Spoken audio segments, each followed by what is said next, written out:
past few days with Kirk, we've been examining the similarities between Shaul, the first king of Israel, and Shaul, the founder of the religion of Christianity. And what we find is the similarities are extraordinary. It's a prophecy I'd never really considered previously. Obviously, they have the same name, Shaul, and there's very few people named Shaul. For those of you who don't know, Shaul is the actual name of the individual who is now called Paul.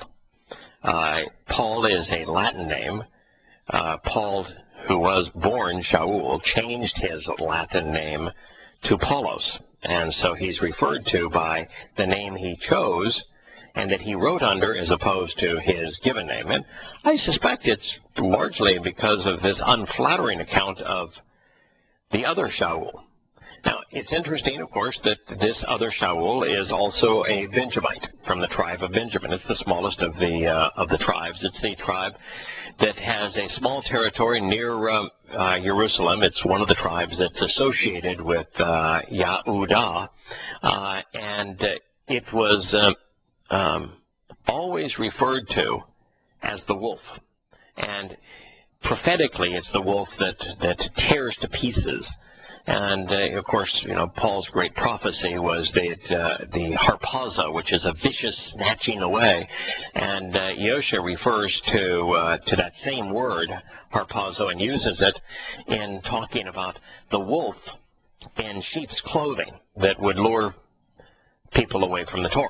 Well, of course, Paul's the only person in all of human history that fits that designation, not only as the Benjamite, which is the wolf, but as the person who was most famous for demeaning the Torah, appearing of all pretenses of representing Yahusha, while actually being his enemy.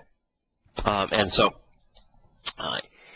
we have to look at these prophecies regarding the other Shaul to see the connections. And another reason that Paul would have changed his name from Shaul is the fact that the statement that Paul truncates, removes from its context, mistranslates or mispresents, and inaccurately quotes, and then deduces the antithesis of its intended meaning regarding his claim that the Torah cannot save and that it is faith that saves, is found in Habakkuk.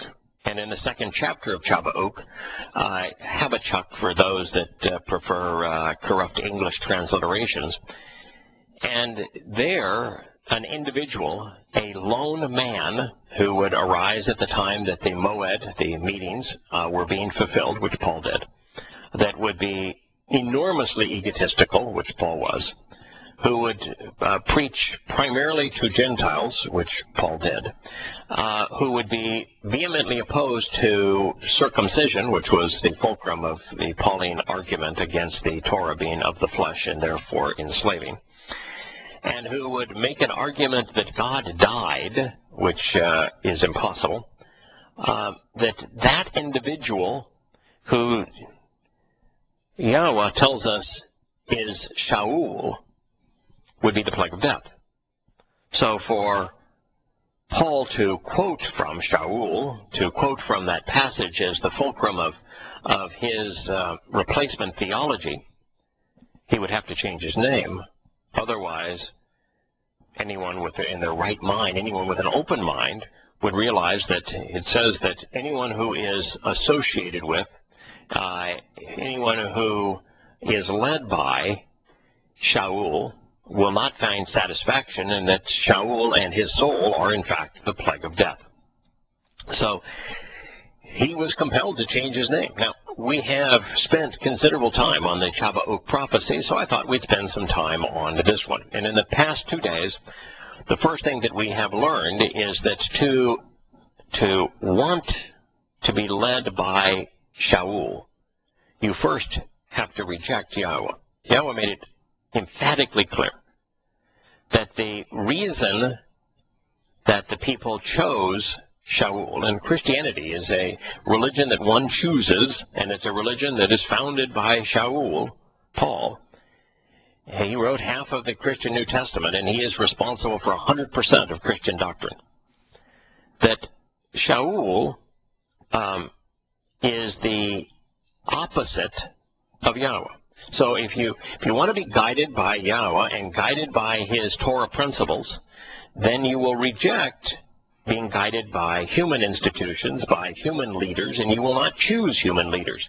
But to choose a human leader and to want to be led by a human institution is to reject Yahowah. Now, this is the first term and condition of the covenant in inverse.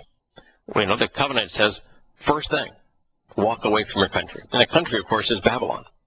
And until you walk away from your country, you're not welcome in the covenant.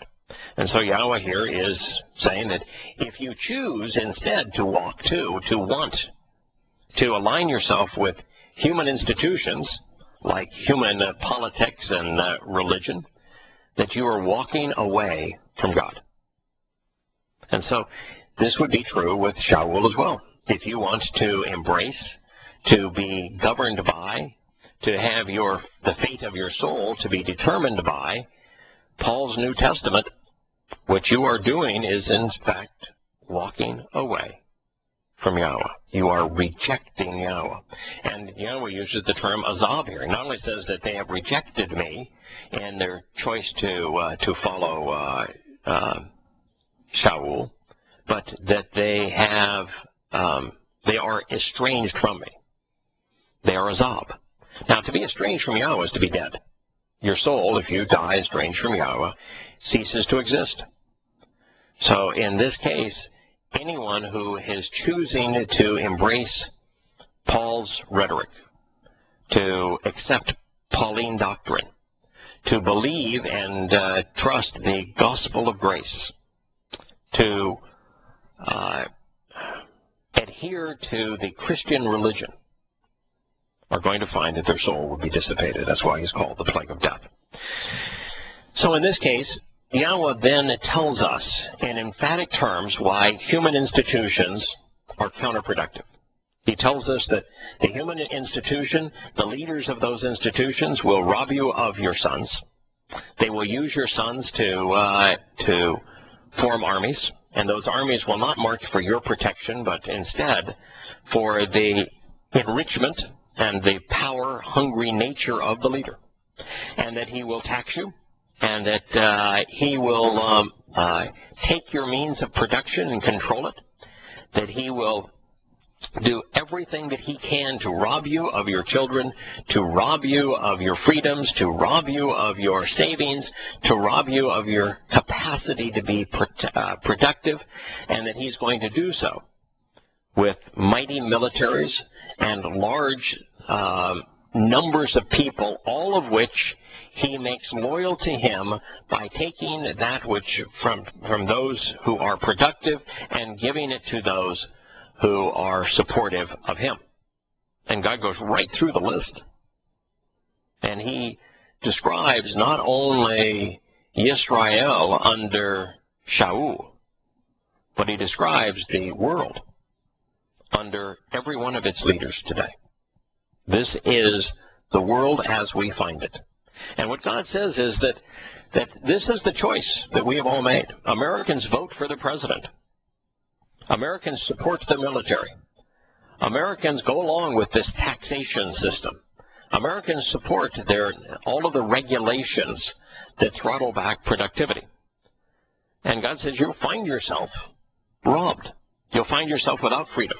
You'll find yourself in every way controlled and abused, and you'll want to cry out to God. You will blame God, and that you will cry out and say, how could this be? And God said, I'm not going to even listen to you. You brought it on yourselves. You did this to yourselves. You know, all of those Americans that think that God is somehow blessing them and blessing their country, and that listening to them and playing a role in their lives, and no. You've chosen men. You wave the flag. You salute the flag. You vote in political elections. You go to church. You honor your leaders. You respect your leaders. You brought this on yourself. And so God says, I'm just not going to listen to you. I don't care. Because you've chosen to be like other nations. So I want to just run back through what the Christian wrote about this. He said that Saul and his armies, that's Shaul and his armies, and a miracle from God, defeated the Philistines in their first battle. Then he defeated the Moab and Ammon and Edom and the kings of Zobah and the Amalekites. Now, I asked Kirk yesterday, Saul was a bad dude. Saul was a misguided man. Why did Yahowah, first of all, Yahowah poured his spirit out on Shaul. Did everything he could to make the choice of rejecting him and of choosing a man instead to lead them in the model of the Gentile nations to follow, and the gods, the false gods of Gentile nations. God brings religion right into this. This is not all militarism and politics and economics. I mean, it's the big four. First Shamuel 8, you'll find all four listed, the same four that we begin the program with. He says that politically, you're going to have your freedoms taken from you. Economically, you're going to have your possessions stolen from you. Religiously, you're going to be led to false gods, which is what every religion has done.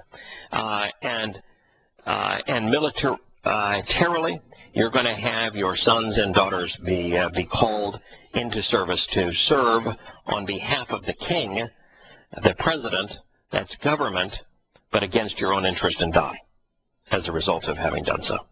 He hits on all four cylinders, the same four things that we talk about here. And this is interesting that God yet initially, even though he acknowledged that his people that rejected him, just have 99.999% of people today have rejected him, he still did everything he could to protect his children because he loved them. And so he inspired this man, tried to teach this man, tried to get this man to lead his children in a way that was consistent with his Torah teaching. And for a while, he did, and he prospered, but not for very long. So here is Shaul, empowered, enlightened by Yahowah, even though he was the choice of rejection of Yahowah.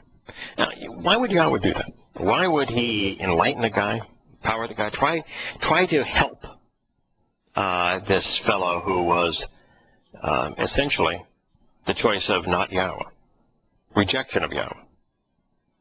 And the answer is pretty straightforward. Yahowah had made a promise to Abraham. He had told Abraham that his children were going to go wayward, that they would reject him, which is exactly what they had done. And that he, however, would remain consistent. And that eventually he would reconcile the relationship with his wayward children. And the only way for him to do that, the only way for him to return to Yisrael, to reestablish Yisrael, is for Yisrael to continue to exist. And if Yahudah ceased to exist at this point, how in the world could the Messiah come from be a descendant of David if in fact the Philistines or Moab or Ammon or Edom or Zobah or the Amalekites destroyed Yisrael and Yahudah? If they destroyed them, which was common in those days, and the people taken away either as slaves or murdered en masse, how would it be possible to fulfill any of those promises? Reconciliation of a people now that are extinct, or to deliver the solution, the Yosha, through a people that are distinct. Even how would it be possible for Yosha to perform the fulfillment of the Moed Mikre in Jerusalem if Jerusalem was now part of a victor's country where they wouldn't even allow those things to occur. So Yahowah had a vested interest. Yes, it was rejection, but he's consistent. He's not going to change. He's going to do what he promised he was going to do, no matter how dastardly the deed might be. And you look at the other side here. While the Philistines would eventually prevail over Israel, ultimately Yahowah would get Dod, a fully Torah-observant man, to lead his country and prevail over Goliath, prevail over the Philistines, and in so doing, create the opportunity for him to do everything that he had promised. So God here is being bigger than man. Man chose not God, through religion, through politics, through economics, through militarism. Man chose not God, rejected God, estranged himself and herself from God. And God said, you know, well, I don't like it. I'm disappointed. I'm going to do everything I can to make that decision of not me be as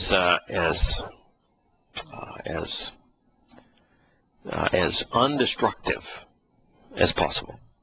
And so he did everything he could in that regard.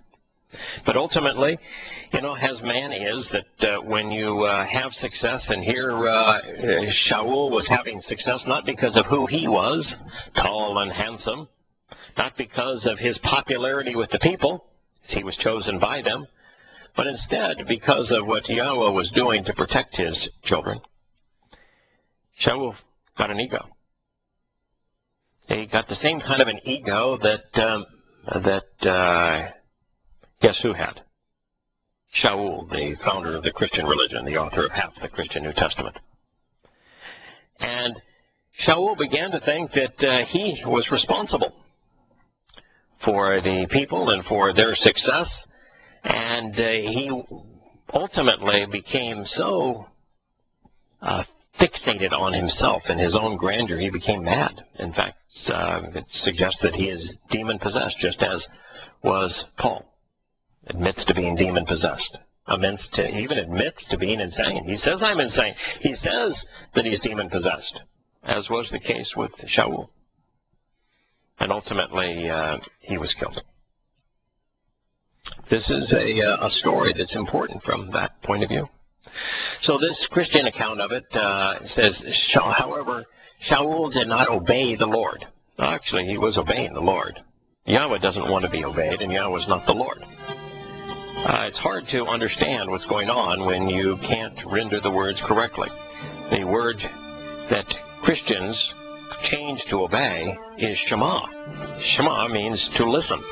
So he did not listen to, and it's not the Lord, he did not listen to Yahowah. No, he was far more interested in, but I, Shaul, say, just was as the man that he predicted some 2,000 years later. So Shaul did not listen to Yahowah. And what he did was he became greedy. It's the primary, I would say the primary difference, but one of the most telling differences between Paul's creation of Christianity and the Torah's instruction is money, is taking money. And in this particular case, Shaul took money, and he looted the foes after defeating them. And for doing so, Yahowah rejected Shaul as king of Israel. Yahowah had Samuel anoint Dod as the next king. Why? Why would Dod qualify? I mean, Dod's only claim to fame was his love of Yahowah, knowledge of Yahowah, knowledge of the Torah, love of the Torah, understanding of the Torah. So that's why. What was Paul's claim to fame? Hatred of the Torah. So Dod was the one that God chose. Yosha was the one that God chose. What did Yosha bring to the party? absolute love for the Torah. Shaul was the one that Yahweh rejected, not once but twice. For what? Not adhering to the Torah, not listening to the Torah. So after Dod killed Goliath, Shaul made Dod his special assistant. And as Dod, and this says David, of course, succeeded in everything he did, Shaul grew extremely jealous. Who was the other Shaul jealous of? The ones chosen by God, the disciples. He condemned Shimon Kephas, Peter. He went to war against Yahowah, demeaning him. He said that they were counterproductive, that they were frauds, that their claim to authority was total presumptuousness. Everything he could do. He demeaned Yahowah, he demeaned Shimon Kephas, John and Peter, and he demeaned Jacob, James. It was the exact same situation. And anyone who supported and listened to Yahowah and Jacob and James, or just Yahusha, more importantly, those who were Torah observant. The Shaul who became Paul became extremely jealous, and he undercut and demeaned. So Shaul became, in this sense, possessed by an evil spirit, which again is exactly the same as the Shaul who became Paul. Read 2 Corinthians. He says that the thorn, the goad in his side, was a messenger of Satan. It was demon-possessed, just as we are told was the case with the other Shaul. Now, we're really dealing here with a laundry list of things that make this connection undeniable, horrible for Christians. He went into fits of anger and tried to kill Dod several times. What was Shaul? By his own admission, an angry murderer. He tells us, not once but twice, that he was angry, that he was enraged, that he could not control his temper, and that he was a violent man who sought to murder. What did Shaul say that he wanted, the Shaul who became Paul, say that he wanted to do to his rivals, the disciples? He wanted to castrate them. These men are the same. By the way, I made an error, so we went in the parting comment. I said 2,000 years later. It's 1,000 years later.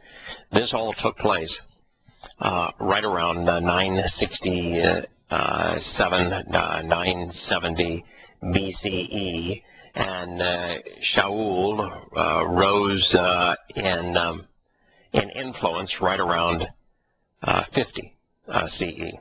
So we're dealing with 1,000 years, not 2,000 years. But it's an interesting marker in time, isn't it? So Shaul grew jealous, just as did Paul. Shaul became demon-possessed, as did Paul. Shaul went into fits of anger, as did Paul.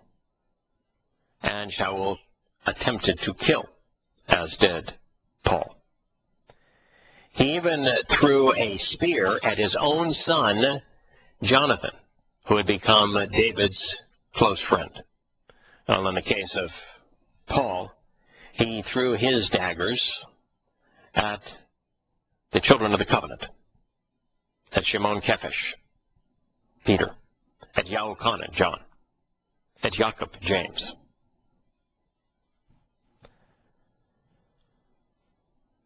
After Samuel died, the Philistines invaded Israelite territory and gathered forces at Shumam.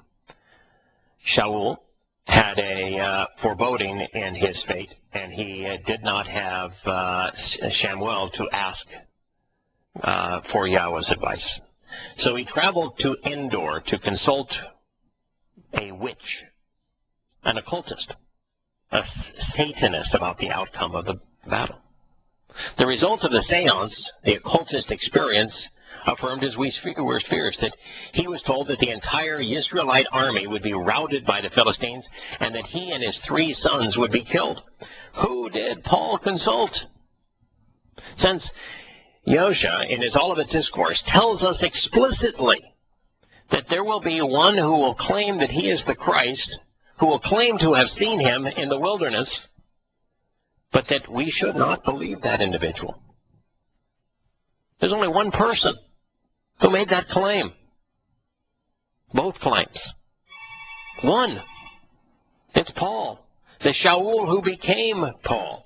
And we ought to keep that in mind. And so, even at the end of his life, you look at Paul. He was routed. He was killed. And those with him were humiliated. But it is the same Shaul who became Paul that we must now understand, since he did not consult with Yahowah, since Yahowah said, no, don't believe him.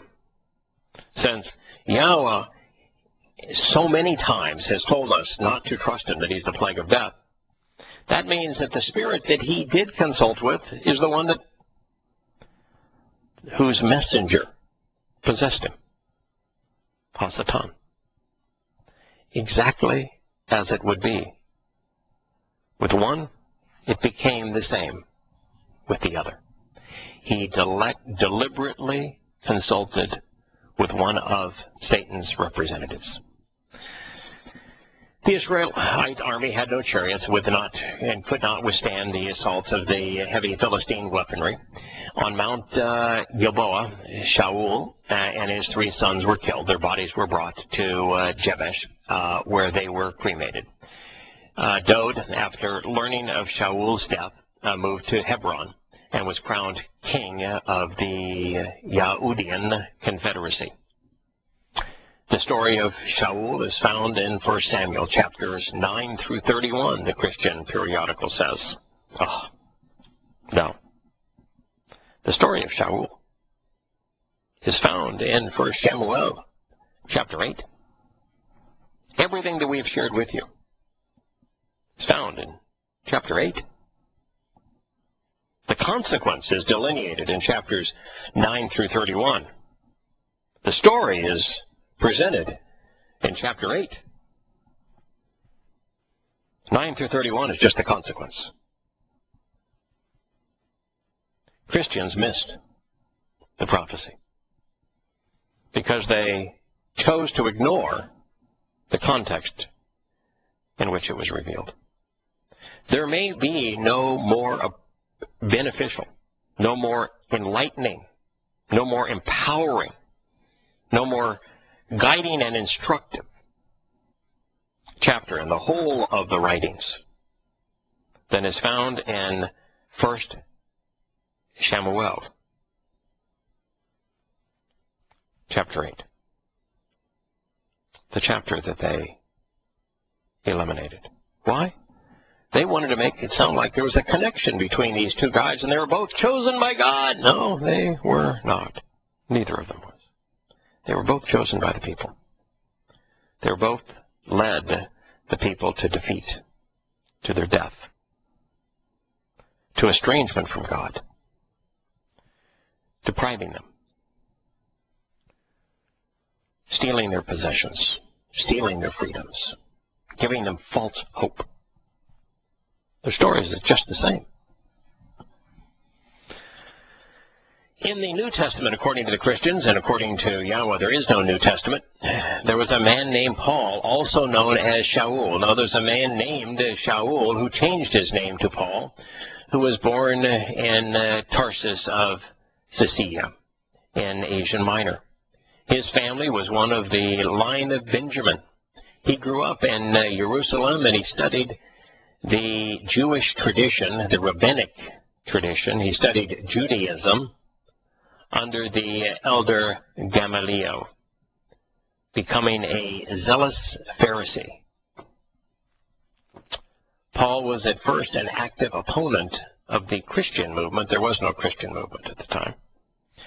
Paul was an active opponent of the disciples, of Yahowah, of his Torah, of Yahowah. He took care of the cloaks of those who threw stones at Stephen. Yeah, he was a bad boy. These two have a lot in common. Now, on his way to Damascus to persecute Christian believers, there were no Christians, to persecute those who were Torah observant, he was stopped by a blinding light, and that voice said, "Shaul, Shaul, why?" And it says, "Why do you persecute me?" And that's not really what it actually says. Why are you in opposition to me? Shaul asked, "Who are you, Lord?" And indeed, it was the Lord. He didn't know who he was, but it was the Lord, the very dark spirit that possessed him, Satan. And of course, Satan, who wants to be worshipped as if he were God, may well have said, "I am Jesus." I might have pretended to be that. We don't know. We don't know if Hasatan pretended to be that which he was not, but we know that the man, the individual, that Shaul, who became Paul, met with on the road to Damascus, was absolutely and unequivocally Satan. So here we are with this Christian presentation, unable to see their nose to despite their face. The statement that they did not quote Paul saying that he heard is that this lightning, which Yahowah said that he saw Satan fall from heaven, and it was like a flash of lightning. He used exactly the same words that Paul claimed to have used. And Yahowah in the Olivet Discourse said that there will be somebody that claims to have seen him in the wilderness, road to Damascus would be in the wilderness, and that you should not follow them. You should not believe them. Do not chase after them. And he said that, when he returns, everyone will see him at the same time. And so here was Paul making his claim. There's not one Christian that can make that connection and say, wait a minute, Paul claimed to have done the very thing that Yahowah told us that if this is claimed, don't believe that person. And yet Christians are oblivious to that reality. But the next thing that Paul said that the Spirit said to him is, it's difficult for you to kick against the goad, for you to reject or rebel against the goad. The goad is a sharp-pointed stick that is used to herd dumb animals. And it's the most famous line of Dionysus. It's the last person that the real Yahowah would ever quote. Yahowah only quoted one individual, Yahowah. Only one. There is no reference to anything Yahowah said that didn't come out of the Torah, prophets, and Psalms. He only quoted one individual, God, Yahowah. And yet Paul is attributing something to him that he would never have said. To quote the most famous line of the play devoted to Dionysus, the very pagan god that Christianity became modeled after. So we know for certain, for absolute certain, that the spirit that Paul encountered on the road to Damascus was not God, but instead Satan. And yet Christians are continued to believe him. It says here that Paul was then converted to Christianity. There was no religion of Christianity at the time. Christianity didn't become a religion for almost 200 years thereafter. And to his zeal to persecute any Christians, he was rechanneled into preaching the gospel. No, he actually created what's called the gospel. And it's all his. It's but I, Paul, say, and it's in wholesale contradiction of what Yahowah said.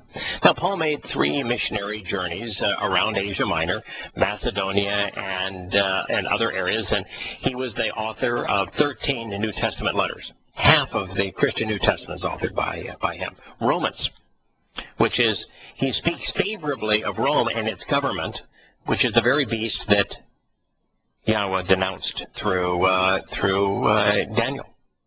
The most vicious of these he speaks on behalf of, endorses.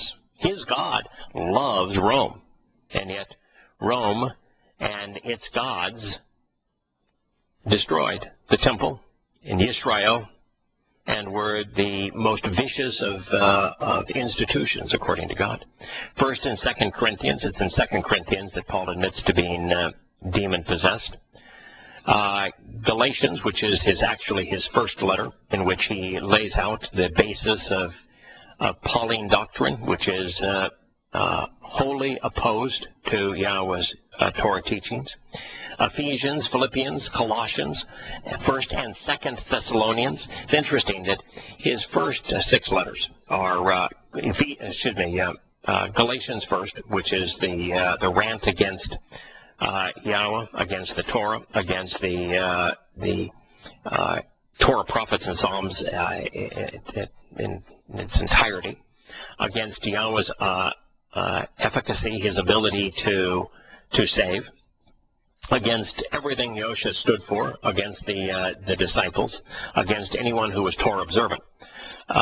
And then you go from Galatians to 1st and 2nd Corinthians and Thessalonians, writing the Greeks and Corinth and Thessalonica, where every one of those first 6 letters, it's Paul angrily venting against the world. He tells the people that they're morons, that that they were completely unjustified in not accepting what he had preached to them, and that their rejection of him was going to have them be condemned. And he's just on this egotistical and angry rant in his first 5 letters, and then he writes Romans, which is the centerpiece of Pauline doctrine. And of course, he's got 1st and 2nd Timothy. Timothy was his love interest. Titus and Philemon. It's quite possible that he wrote Hebrews according to this Christian document. I suspect it is quite possible, because Hebrews is 100% consistent with these letters by Paul. It's half of the Christian New Testament. Well, we'll continue this line of thought and continue to expose Shaul.